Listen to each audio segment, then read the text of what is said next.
Scientists drilling off the northeastern coast of the U.S. say they've discovered what's likely a hidden ocean of fresh water under the seabed. It could eventually provide drinking water for millions of people in need. Tapping it, however, poses a host of challenges.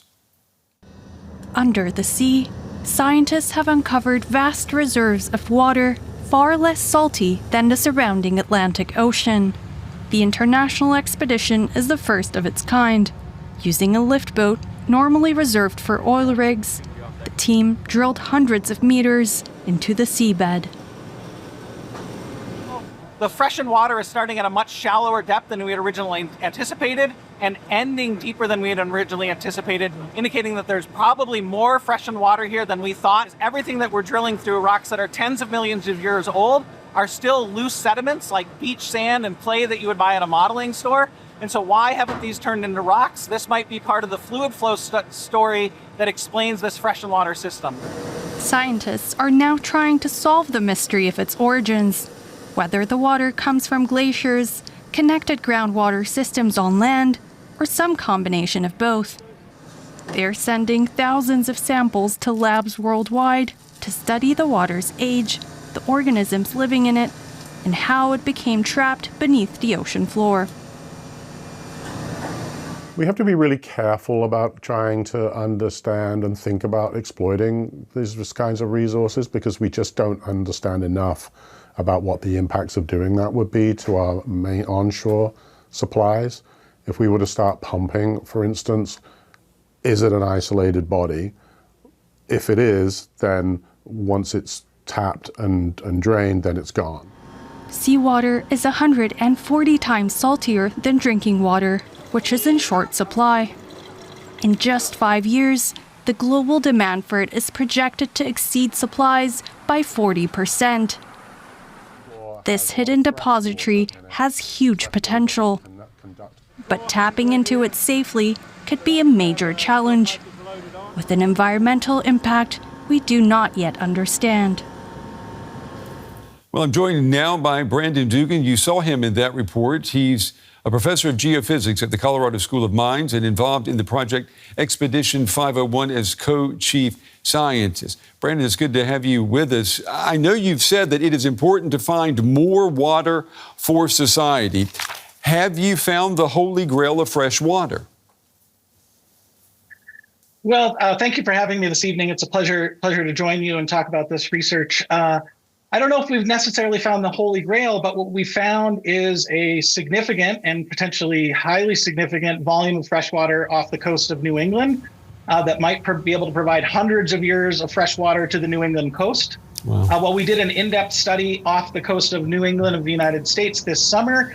Other anecdotes of similar offshore freshened water have been found globally. So if we expand the techniques and the information that we learned about this summer to other places around the globe, it could make a significant dent in the increasing water needs that we have coming to society over the next 5, 10, 15 years due to population growth, population redistribution, and water needs due to technology like cooling of computer systems. Yeah, it sounds very promising. The water you have found off of the coast of New England, do you know where did this water originate from? I mean, where's it coming from? Yeah, that was one of our original goals, was to go out and understand what the origin of this water was and the time at which it got trapped beneath the ocean. Our initial indications are that the water off the coast of New England is largely sourced by, or was largely sourced by glaciers, which used to exist in North America 20,000 years and longer ago. The water from the base of those glaciers got pushed into the sediments and stored there. So you could expect similar things happening in Northern Europe, other high latitude environments potentially active today in Antarctica. So we think this water is tens of thousands of years old. And some of the advanced analyses we'll be doing the next months will tell us if it is truly from glacial origin or modern rainfall. And that will give us some more indications of how much help it could provide society in times of changing water needs. If it's very old, it might not be renewable on human timescales. Well, my question is it being replenished naturally, or are we talking about a finite amount? I mean, once we've tapped it, is it gone? We think that most of the water off New England, again, our preliminary assessments is that it is a finite resource. It's not being modernly recharged. There are some areas closer to shore where it might be linked to modern systems. So while it's a vast resource, a small portion of it might be being replenished today.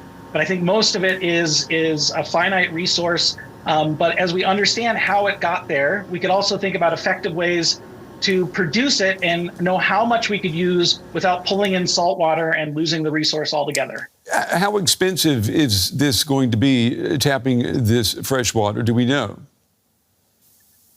Yeah, so we were anywhere from 30 to 70 kilometers offshore. So there's definitely an expense to move that water from the offshore realm to the terrestrial realm or back to land.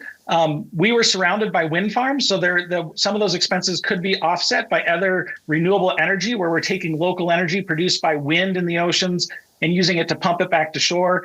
But it definitely will have to be evaluated for the economic feasibility and under what conditions communities and governments would want to put those investments into tapping into this resource. If this water was trapped underground, thousands, tens and thousands of years ago, we can assume that it has really never been in contact with the atmosphere that you and I breathe. Tapping it, bringing that water to the surface, is it possible that we could be releasing viruses and bacteria that humanity has never been exposed to before?